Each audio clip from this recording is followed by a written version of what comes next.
ശേഷം LSSന്റെ റിസൾട്ട് വന്നു. അതെ, കാത്തിരിപ്പുകൾക്കൊടുവിൽ റിസൾട്ട് വന്നു എന്നൊക്കെ പറഞ്ഞത് നമ്മൾ പറയാറുണ്ടല്ലോ സാധാരണ. അതിനെ കറക്റ്റ് ആക്കിയ ഒരു റിസൾട്ട് റിസൾട്ട് അറിയലായിരുന്നു ഇത്.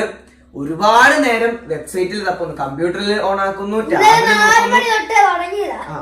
ഫോണിൽ തപ്പുന്നു, ഏതൊക്കെ ടൈമിൽ നോക്കിയോ അപ്പോഴെല്ലാം പറ്റുന്ന സമയം എല്ലാം നോക്കിയതിന് ശേഷം അവസാനമാണ് റിസൾട്ട് അറിഞ്ഞത്. 72 മാർക്കാണ് നിശാനുള്ളത്. ഞങ്ങള് പരീക്ഷയൊക്കെ എഴുതി കഴിഞ്ഞ് വന്നപ്പോൾ കൂട്ടി നോക്കിയപ്പോൾ ഒരു 65 മാർക്കിനടുത്തൊക്കെ ആയിരുന്നു കിട്ടുമെന്ന് പ്രതീക്ഷിച്ചിരുന്നത്. ഇവൻ ഞങ്ങളെ ഞെട്ടിച്ചു.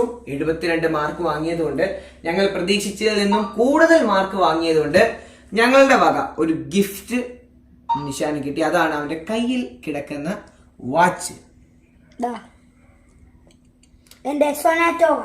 ഇപ്പൊ തന്നെ ടൈറ്റനിൽ പോയി ഒരു ഭയങ്കര വാശിയായിരുന്നു, വാച്ച് വേണം വാച്ച് വേണം വാച്ച് വേണം. അത് തന്നെ അവസാനം ആ ആഗ്രഹം അങ്ങ് സഫലമാക്കി കൊടുത്തു. എവിടെ പോയതാണ്? ഓ, ഇതെടുക്കാൻ പോയതാണല്ലേ. പാത്തുവിന്റെ ഗിഫ്റ്റ് ആണ് നിശാന് ടീഷർട്ട്. എനിക്ക് SSLC കിട്ടിയപ്പോഴും ഷർട്ടും പാന്റും ഉണ്ടായിരുന്നു. നിശാന് ടീഷർട്ട് മാത്രമേ ഉള്ളൂ, പാന്റില്ല. അതെനിക്ക് സങ്കടമല്ല, കാരണം ഒരു കിടിലൻ ഓവർ സൈസ്ഡ് ടീഷർട്ടാണ് അക്കച്ചി എനിക്ക് തന്നത്.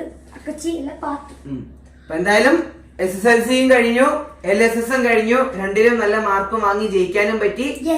കുറെ സമ്മാനങ്ങളും കിട്ടി. ഓ, വീണ്ടും കാണാം. ബൈ.